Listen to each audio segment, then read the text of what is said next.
레위기 6장 1절에서 7절까지 우리 함께 읽겠습니다. 시작.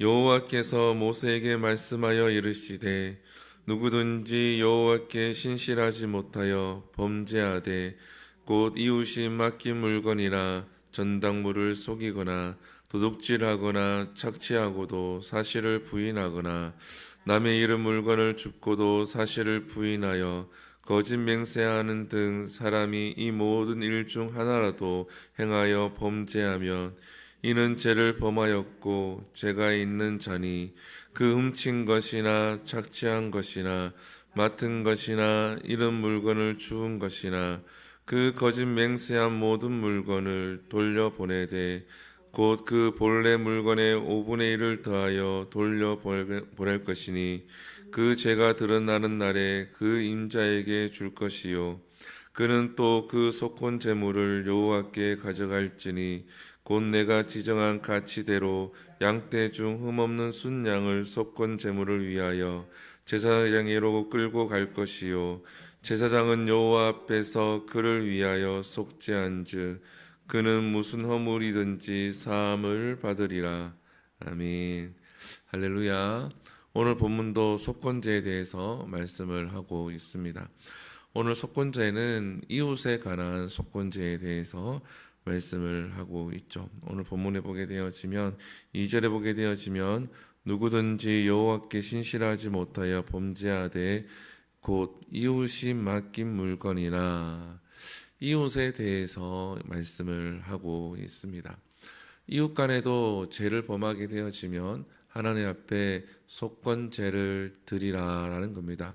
근데 우리가 앞에서 출애굽기 22장에서 우리가 함께 읽고 나누었던 말씀이 있죠. 다른 사람의 것을 착취하거나 다른 사람의 것을 훔치게 되어지면 4배에서 5배로 이렇게 보상하라라는 하나님의 말씀이 있습니다. 근데 오늘 본문에서 보게 되어지면 그 죄가 드러났을 때에 속건제를 드려야 되는데 보상을 해야 되는데 5분의 1을 더해서 보상하라라고 오늘 본문에서는 말씀을 하고 있죠. 그럼 출애굽기 22장의 말씀과 오늘 레위기 6장의 말씀이 틀린 것이냐? 좀 다릅니다. 출애굽기 22장에서 이야기한 그 보상은 훔쳐가고 또 다른 사람에게 피해를 입혔을 때에 그 죄에 대해서 끝까지 부정하고 나는 아니다, 나는 그렇지 않다 라고 발뺌을 했는데 나중에 그 죄가 드러났을 경우에 4배에서 5배를 보상하라라는 거죠. 오늘 본문은 자기가 그러한 죄를 지었는데 자발적으로 그것을 고백했을 때에 5분의 1을 더해서 보상하라. 원래 있는 것을 보상하고 5분의 1을 보상하라라는 겁니다. 근데 오늘 본문을 읽어보게 되어지면 순서가 있죠. 속건제를 드리기 이전에 그 이웃에 대해서 보상을 먼저 하고 속건제를 드리라라고 하고 있습니다. 피해를 입힌 이웃에게 대하여, 지체에게 대하여.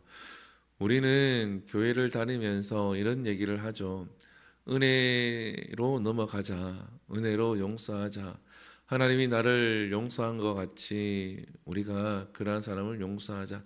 물론 틀린 말은 아닙니다. 반드시 우리가 하나님 앞에 용서받았기 때문에 우리가 형제와 지체 자매에게 그러한 은혜를 베풀고 또한 용서하는 것 또한 맞습니다. 그것은 피해를 입은 자에 대해서 이야기인 것이고 내가 피해를 끼친 사람이라 그러면 이야기는 좀 달라져야 합니다. 용서를 받고 은혜를 입었고 긍휼과 자비를 입을 수는 있습니다. 그러나 거기에서 끝이 나서는 안 된다라는 겁니다. 우리가 그만큼 그 사람에 대해서 그 교회에 대해서 우리가 미안함을 가지고 그리고 보상이라고 하기는 어렵지만 그러한 부분에 대해서 우리가 마음을 가지고 있어야 한다라는 거예요. 그러나 요즘 시대는 그렇지 않죠. 교회를 좀 피해를 입히거나 어렵게 하면 교회를 떠나면 되는 것이고 또 그 사람에게 피해를 입히고 잘못을 해도 그 사람을 보지 아니하면 그냥 끝이라고 생각을 합니다. 그러나 성경에서는 절대 그렇지 않죠. 하나님을 예배하기 전에 속건제를 드리기 전에 그 이웃과 관계를 회복하라라고 말씀을 하고 있습니다. 그 이웃과 관계를 회복해야 되는데 신약 성경에도 보면 주님이 말씀을 하시죠. 너가 하나님 앞에 예물을 드리기 전에 이웃과 형제와 화목하지 못했으면 그 예물을 제단 앞에 두고 그 형제와 그 이웃과 화목하고 난 다음에 와서 하나님 앞에 예배를 하라라고 말씀을 하고 있습니다. 그래서 우리가 신앙생활 할 때 거꾸로 신앙생활 해서는 안 되는 겁니다. 그냥 하나님 앞에 예배만 잘 드리면 되지. 하나님 앞에 예배하면 되지. 교회를 옮겨서 그냥 하나님 앞에 내가 다시 두 손 들고 찬양하고 예배하면 되지. 절대 그렇지 않습니다.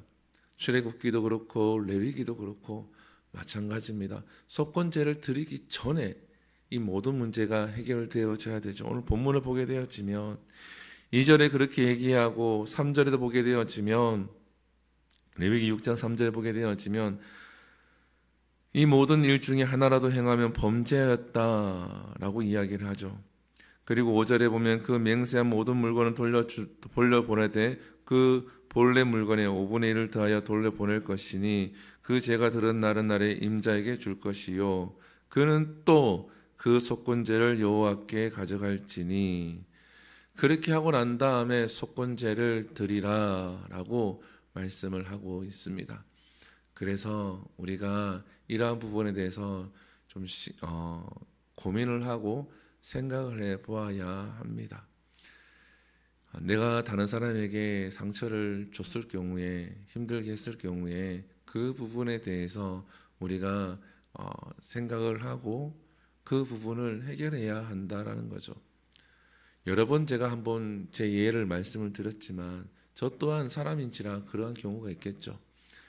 최근에는 어떠한 분 때문에 한 목사님을 제가 한 4, 5년 동안 오해한 적이 있었어요.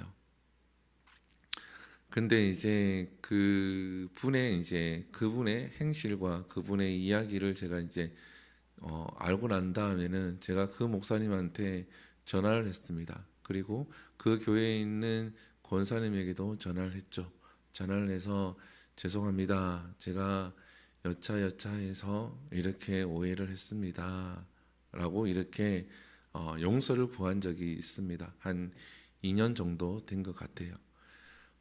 결코 쉬운 일이 아니죠. 저는 그게 쉬운 일이라고 생각하지 않습니다. 그 권사님한테도 전화를 해서 미안합니다라고 했더니 그 권사님이 먼 거리를 찾아오셨어요. 먼 거리, 한 3, 40분 거리를 찾아오셔서 같이 밥도 먹고 이야기를 한 적이 있습니다. 우리는 그러한 부분에 대해서 멀리 떨어져 있고 안 보고 앞으로 볼 일이 없다라고 생각을 하고 그냥 이렇게 지내면 되지라고 생각을 할 수도 있습니다. 그러나 우리가 그리스도인으로서 그리고 성경을 통하여서 읽고 깨닫게 되어지면 그러한 부분에 대해서 그냥 지나가는 것은 결코 하나님 앞에서 바람직하지 않죠. 아무리 예배를 드린다고 해도 하나님이 그 예배를 기뻐 받으실지는 의문이다라는 겁니다. 그래서 오늘 보는 본문에 보게 되어지면 그렇게 하고 난 다음에 속건제를 드리라고 하고 있죠. 근데 속건제를 드릴 때 6절에 보게 되어지면 곧 내가 지정한 가치대로 양떼 중 흠없는 순양을 속건제를 위하여 제사장에게로 끌고 갈 것이요. 앞부분에서는 성분에 대해서나 아니면 다른 것에 대해서는 하나님이 그 재물에 대해서 차별을 두었죠. 가난하고 어려운 자들은 그 가난하고 어려운 형편대로 하나님 앞에 재물을 드리도록 했죠.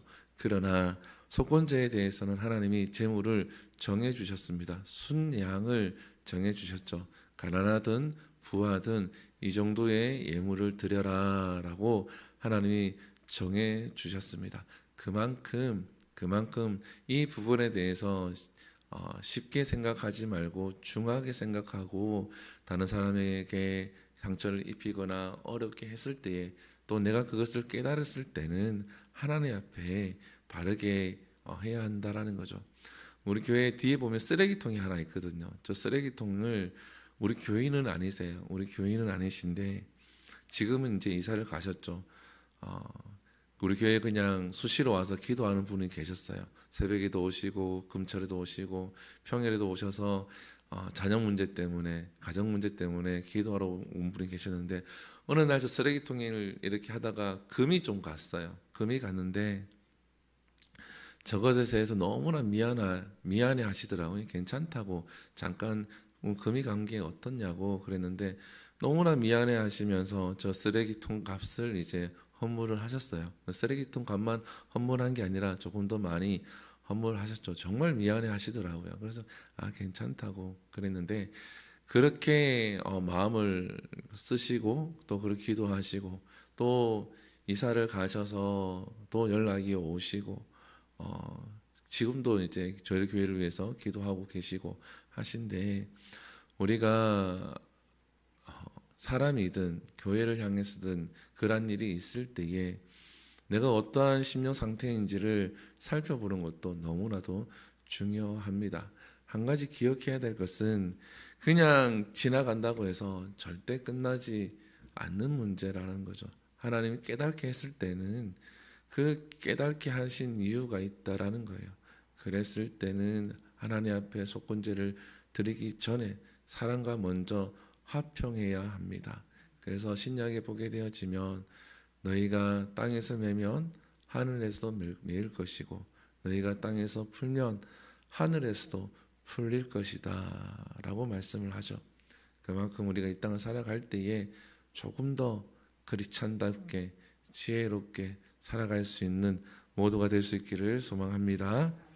기도하겠습니다. 사랑과 은혜가 충만하신 하나님, 이 시간 하나님을 예비합니다. 우리가 레위기 6장 말씀을 통하여서 오늘 속건제에 대해서 함께 나누었습니다. 어제도 나누고 오늘도 나누었는데 하나님, 오늘 말씀은 이웃에 관한 속건제입니다. 하나님, 우리가 하나님과 관계만 바르면 된다라고 생각하지만 하나님께서 우리에게 주신 말씀은 이웃과의 관계를 늘 말씀하고 있습니다. 주님도 내 이웃을 내 몸과 같이 사랑하라. 내 지체를, 우리 지체를, 교회를 사랑할 수 있는 우리 모두가 되게 하여 주시옵소서. 이 시간 하나님 앞에 감사의 힘을 드립니다. 주님 감사합니다. 사랑과 은혜가 넘치는 교회, 성령의 역사하는 교회, 차고 넘치는 주은의 교회가 되기를 항상 기도합니다. 김범수 지사님이 하나님 앞에 드립니다. 하나님, 오랫동안 새벽마다 교회 나와서 기도하시는 우리 김범수 지사님 기억하셔 주시옵시고 어디 가서 어떤 곳에서 예배를 하든지 간에 하나님께서 그 기도를 들으시고 그 마음에 하나님이 평안함을 더하여 주시옵소서. 힘든 시간을 지내고 또 힘든 시간 가운데 주님 앞에 나와 엎드려 기도하시고 또 힘든 일을 겪고도 주님 앞에 나와 엎드려 기도합니다. 하나님, 그 마음에 하나님으로부터 오는 은혜와 평강이 늘 충만케 하여 주시옵소서. 하나님, 이 시간 하나님 앞에 예배하는 우리 모든 성도에게도 같은 은혜를 허락하여 주시옵소서. 이 모든 것 살아계신 예수님 이름으로 기도드립니다. 아멘. 주기도문 예배를 마칩니다. 하늘에 계신 우리 아버지여, 이름이 거룩히 여김을 받으시오며 나라의 임하옵시며 뜻이 하늘에서 이루어진 것 같이 땅에서도 이루어지리이다. 오늘날 우리에게 일용할 양식을 주시옵고 우리가 우리에게 죄 지은 자를 사하여 준 것 같이 우리 죄를 사하여 주옵시고 우리를 시험에 들게 하지 마시옵고 다만 악에서 구하시옵소서. 대개 나라와 권세와 영광이 아버지께 영원히 싸움나이다. 아멘. 우리 이 시간 함께 기도합니다. 우리가 말씀을 기억하시면서 함께 기도하시고 교회를 위해서 기도합니다. 교회를 위해서 기도할 때에 특별히 우리 아픈 사람들을 위해서 기도하시고 또 마음이 아픈 힘든 일을 겪은 성도들이 있습니다. 그분들에게 하나님의 위로하심이 임할 수 있도록 함께 기도하시고 이 교회가 바르게 세워지고 하나님께 쓰임 받을 수 있는 교회가 될 수 있도록 반드시 함께 기도해 주시고 또 이 나라를 위해서 기도합니다. 어려운 시국인데 하나님께서 간섭하셔서 이 나라가 안정을 되찾고 하나님의 복음을 전하는 그러한 나라로 계속 쓰임 받을 수 있도록 함께 기도해 주시고 또한 전쟁이 종식될 수 있도록 함께 기도하신 후에 우리 자유롭게 기도하고 돌아갑니다. 우리 주의 한번 부릅니다. 주여, 사랑으로 충만하신 하나님 주님 감사합니다.